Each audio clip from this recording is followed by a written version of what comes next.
Sydney McLaughlin, 51.61 in a race we're still learning more about, in a race that we're still digesting. People have talked about hurdles being put in the wrong place. So we're still trying to sort all that out right now. But let me just get your first reaction because regardless of where the hurdles were, it probably slowed her down. It did not speed her up.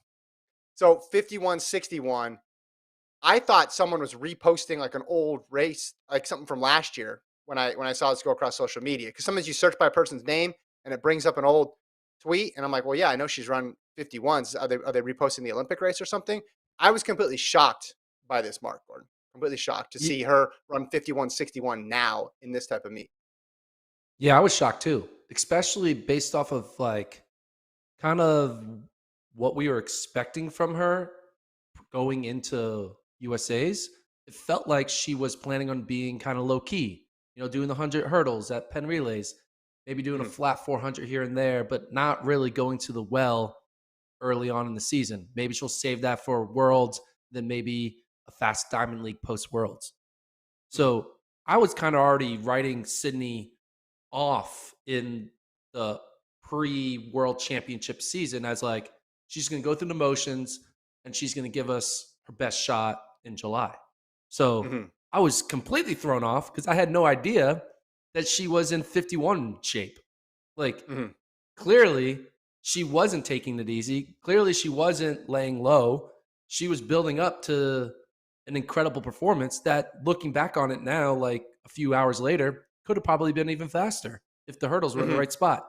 51.61, we thought when we saw a 51 on the clock in Tokyo, that's an aberration. But now she's turning it into a season opener. Like, Yeah. oh my goodness. Like she ran faster than the winning 400-meter time, I think, at this meet. Did she? I think she ran faster than. Did she run faster than the open four time at the same meet? I don't know. I like to say she did. Yeah, she ran faster than Maloney. Maloney winning the 400. She ran 51.84. The 400-meter Mhm. hurdle mark was faster, 51.61. Just shows how It's nuts. much of a gap there is between Sydney and everyone else in this world. Um, but yeah, this if this is her new baseline, if 51 mid is her new baseline, what is her new ceiling? Because we thought she already hit her ceiling, maybe, right? Mhm. Yeah. Listen, But we I talked about she how doesn't live how in a two-story extraordinary. house. She lives in like a five-story house now. I don't know. We talked about how extraordinary that race was in Tokyo and how we may never see something like that again and savor it, appreciate it because that sort of performance doesn't come along every now and then. And then she goes out and in a low key meet, so low key perhaps that the hurdles are in the wrong spot, she almost runs the same time and could have run even faster. So this completely alters my opinion of how fast she can run. She can run under 51 seconds in the 4 minute Oh hurdles, yeah. which is crazy because just last year at this time, people are like, sub 52 maybe. And now we're already going to jump into sub 51s. Listen, she always runs faster in high pressure scenarios. Sydney plus Dalila equals history. Dalila Muhammad wasn't in this race. Femke Bol wasn't in this race. Imagine what's going to happen when those three get together on the track. She's coached by Bobby Kersey. You think Bobby Kersey is peaking her for a meet in Nashville in the beginning of June? No, not at all. And listen, we were talking about Femke Bowl last week, and Femke Bowl is going to run again tomorrow. We were saying, hey, low 52s may get it done in 2022. That may be enough. No, we were wrong. We were dead wrong. We were completely and utterly wrong. And Sydney just went out there and showed she's just getting started with this event. I think sub 51 is possible. I think if you're a meet director and you're putting on a meet and you want to know if your hurdles are in the wrong place, have Sydney run it. And if she stutter steps even a slight bit, your hurdle's in the wrong place because she shouldn't make those sort of mistakes. And that was the first clue, I think, for everybody. Like, wait, hold on. Her rhythm was off and she ran 51? That can't be. So, listen, we'll find out more about it, but this isn't one of those errors like the steeple barrier was too low or the hurdles were too low. And once you move them up, it's going to slow the time down. No, no. She would have gone faster had these hurdles been in the right spot. So do you think World Athletics will keep this mark, or do you No, think they're gonna erase it? no. They'll erase it. And it was the third fastest time in history. And it doesn't even bother me that much because I'm so sure she's going to run way faster again. And this will be an afterthought. This will be one of those interesting side notes of, man, she was so good. She was able to handle the hurdles being put in the wrong spot, totally disrupting her rhythm. And she damn near almost broke her own world record in a race she won by, what, 2 seconds? I mean, it's crazy how impressive this is. Yeah, I mean, They got it up there now, though. I'm looking at World Athletics right now. They have the 51-61 up there now. And again, we haven't heard anything official. It's just what people have said, respected people coming out of the meet. And then you saw with your eyes the stutter steps, which just, I mean, when I watched it and I didn't even know about the hurdles being misplaced, I thought, man, her time between the hurdles must have been incredible. And she can definitely take off more time once that pattern gets honed. But then people took a closer look and noticed the amount of steps she was taking was off, dramatically different. And again, it's not as if she's the one chopping her steps all the time. This is not something that Sydney usually does. I'm just amazed.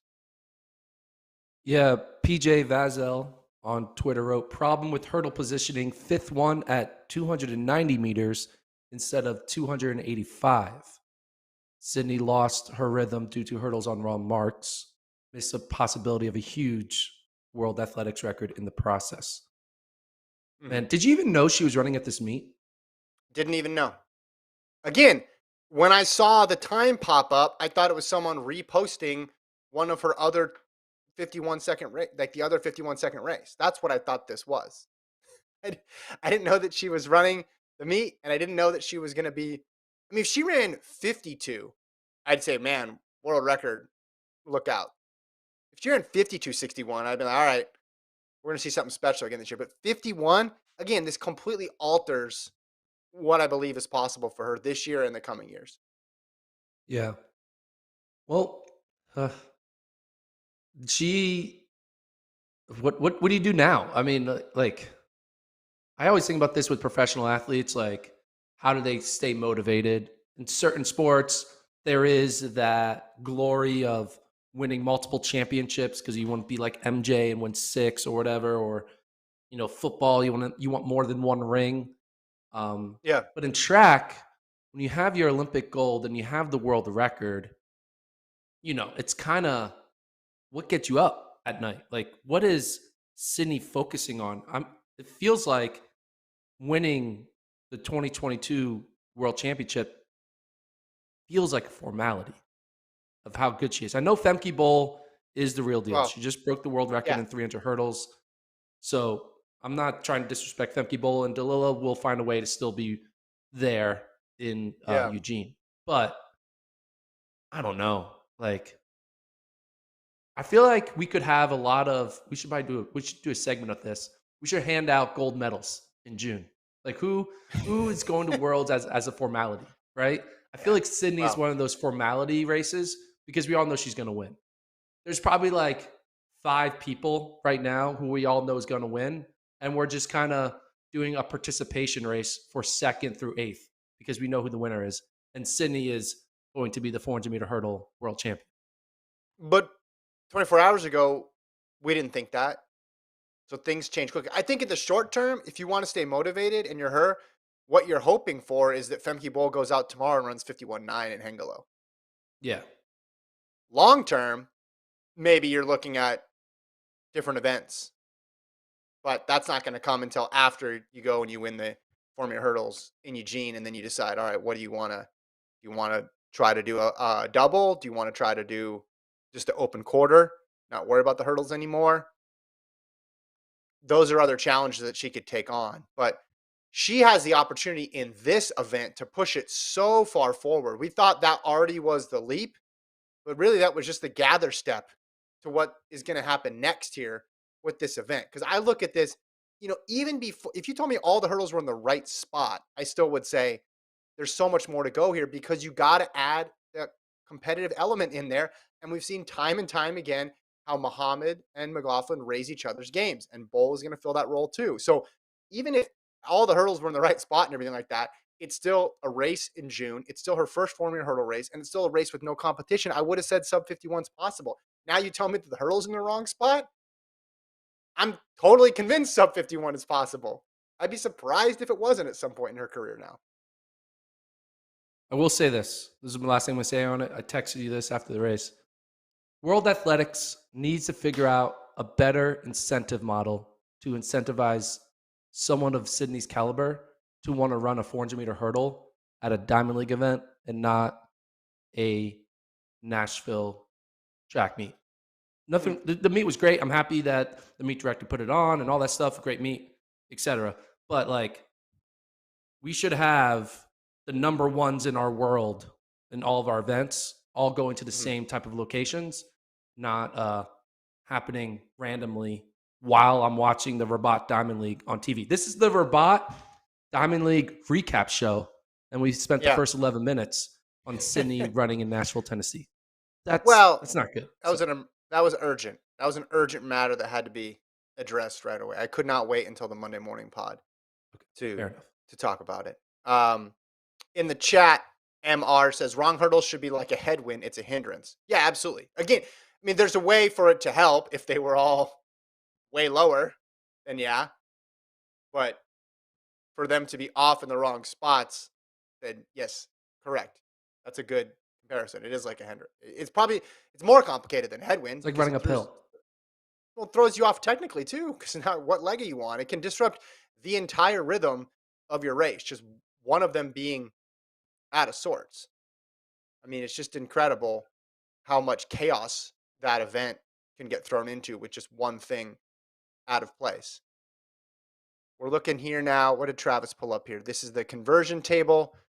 So 51.62 in the 400 hurdles converts to what, 48.16 in the open quarter. So if she goes under 51, that would be like a 47.6, basically. Yeah, I don't know what's that, 21.59 in the 200. I bet she could run 47.6. You know what she should do? You know what she should do is get that 300 meter world record. Get that 300 meter world record. Drop down a distance, get that 300. Femke Bowles got it. She's like, I want all intermediate hurdle records. That's priority one. A 200 hurdle in there as well. All right, let's talk about. Let's move to the Rabat 400 meter hurdle. Yeah, yes, which was much more of a bummer.